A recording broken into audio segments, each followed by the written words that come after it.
You doing well? Good. Hey, Good to see you again. you too. Thank you. We're having an interesting day, but come on over. You remember Jack? I heard from they just Formosa. called a vote.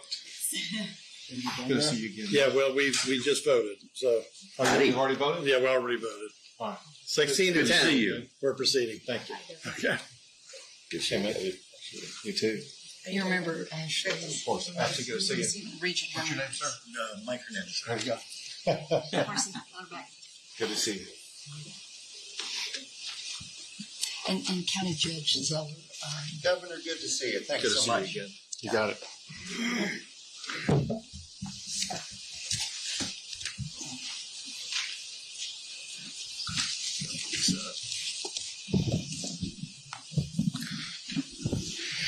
I want to thank everybody for being here for what is a very big day, very important day for the city of Victoria.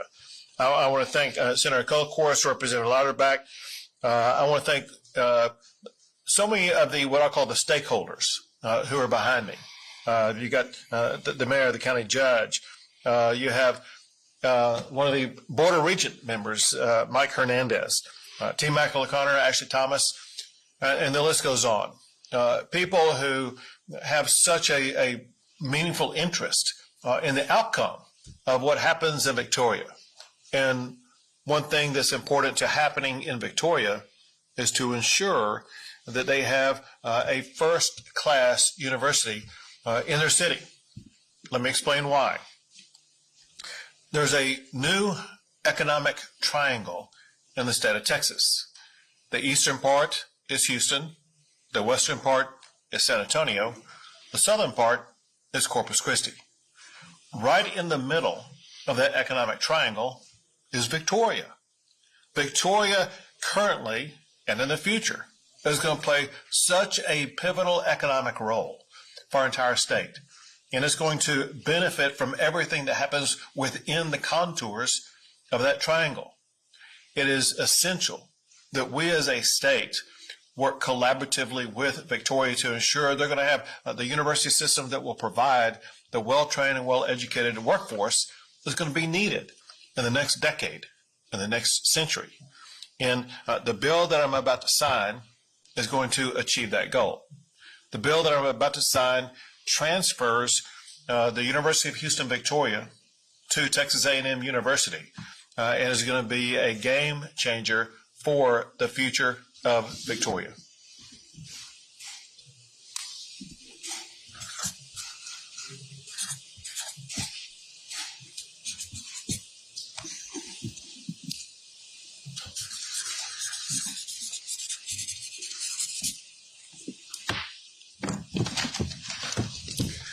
Texas A&M at Victoria is now law of the great state of Texas.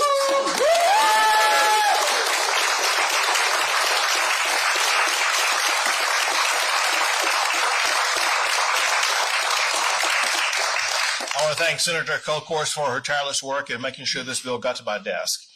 I began talking with her about this early on, and she remained heavily engaged throughout the process. And then Chancellor Sharp said, this would not have gotten across the finish line without her tireless work.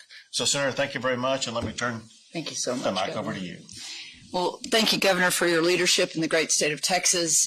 And I will say that not everybody gets a signing ceremony, and I'm so grateful for this signing ceremony because it is a very big, monumental effort to move a university from one system to the other. And so I'd be remiss in not thanking Chancellor Renu Couture for our many long talks. I don't know that she's here, but we had many long talks, and some of those very frank, and it started about a decade ago. And so I keep smiling, and sometimes these are kind of serious, but I'm smiling today because it's something I've worked on for a decade. It was my first goal when I became the senator for Victoria. And we had a pretty, I would say, lively conversation in your office with some of the leaders that are behind us. And what Governor Abbott did was he challenged us to prove that this was the right move, not only for the community, but for the economic viability of the state of Texas. He wanted to know how many students from that region we were leaking, if you will, going elsewhere. Could we pull those students into to Texas A&M Victoria? And we did all that research. I want to thank Ben Keating and so many of the others behind me who pulled together some statistics. And I've got to say this. Regent Hernandez, and you tell Chairman Albritton, and now Chancellor Hager, this is going to be one of the finest universities in the state of Texas, because if you look at the economy, as you said, what's going on in Corpus Christi, look at what we have with Formosa Plastics right here, with Jack Wu behind us. You look at what goes on at Dow Chemical and the SMRs, the nuclear reactors that we're creating down there. So we've got the petrochemical world, the oil and gas world, and then we have agriculture. And that was just a perfect fit for Texas A&M. So many thanks to University of Houston system for recognizing that they are more of an urban center kind of university, and for us to be now able to partner with the world-renowned Texas A&M system. I'm so excited for our community, and it's going to impact the crossroads in that entire region, and I will say pay big dividends for the state of Texas. So thank you, Governor, for sometimes very hard meetings that make us all a lot better. There you go. Good job. Now, go ahead.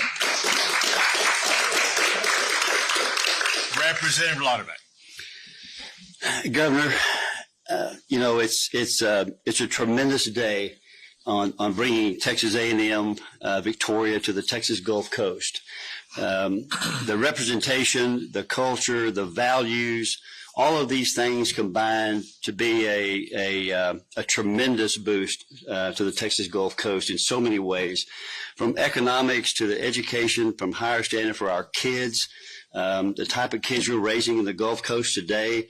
This is a tremendous opportunity. It truly is a monumental day to put this in place here, and I'm so proud to be a part of this, and was able to file the bill to help get this thing across. And so I appreciate Senator Colcourt's leadership on this. She carried the heavy load, did the heavy lifting on here, and has been so engaged for so many years on this effort.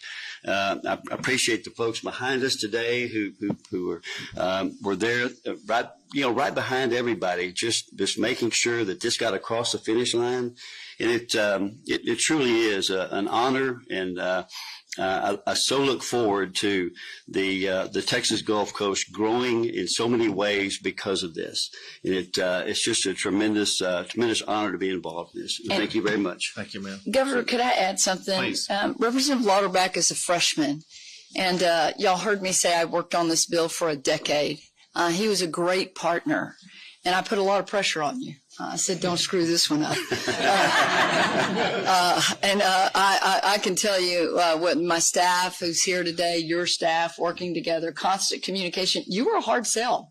And so were the Board of Regents. I want to thank my colleague, Paul Bentoncourt, who is here today as a fighting Texas Aggie and was very supportive of this. And I also have to thank Joan Huffman. In the end, we were able to secure $25 million for this campus so that we can start up all of those degrees that will meet the needs of that region, that growing region. And so a lot of collaboration from everyone. And as Senator Zaffarini said to me as I passed this bill in the Senate, she walked up to me, the Dean of the Senate, and she shook my hand and she said, wow, that's a really big deal. What you just did is a really big deal.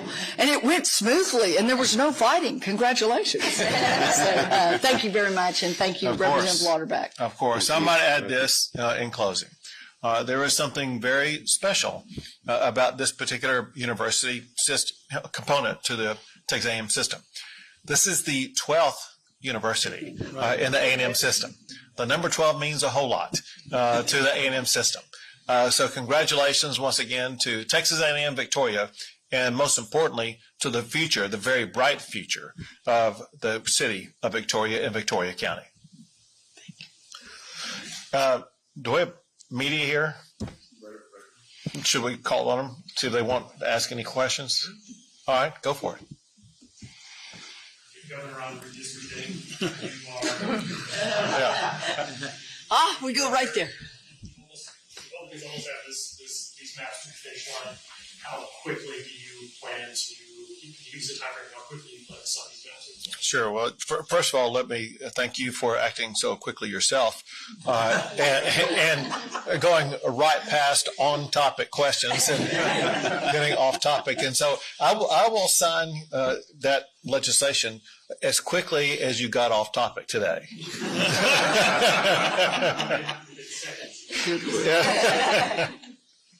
That's great. What's your reaction? California has now passed its map to put on the ballot, which is 5 more Democratic seats, which essentially kind of wipes out the GOP gains in Texas with 5 more seats in Texas. What's your reaction to what California is doing?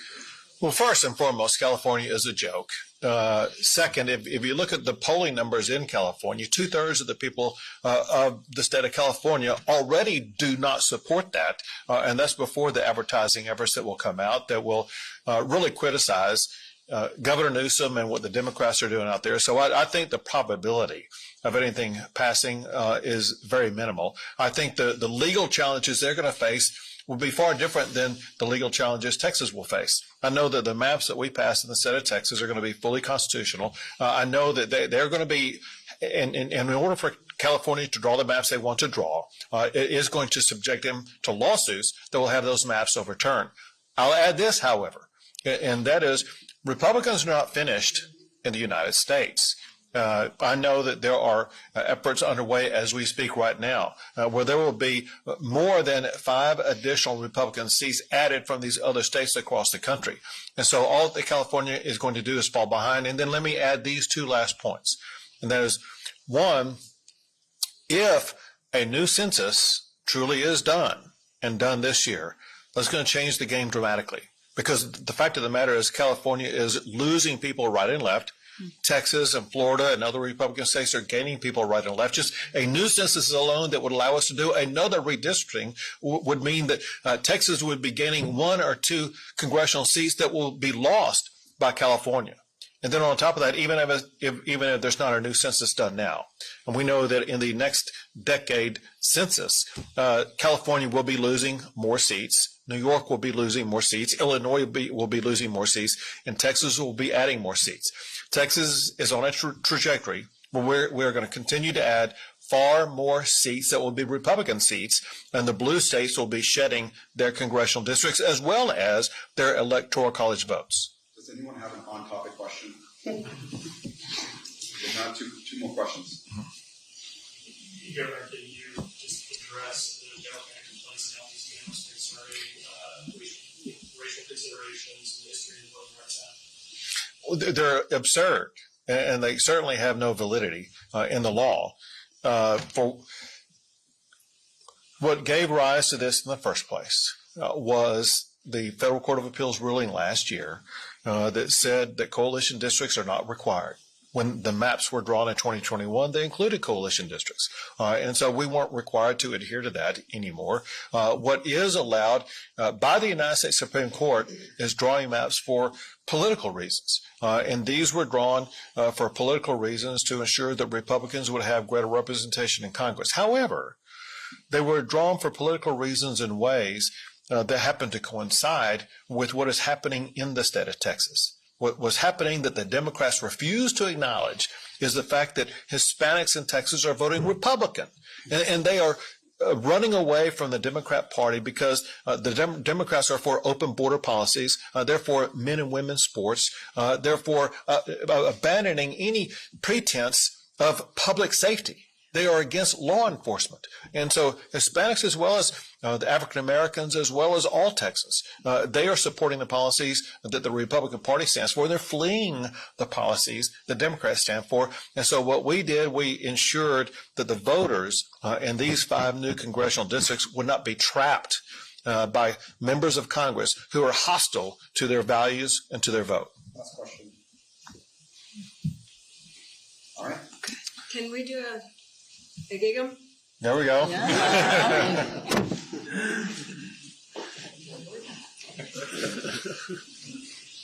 Yeah.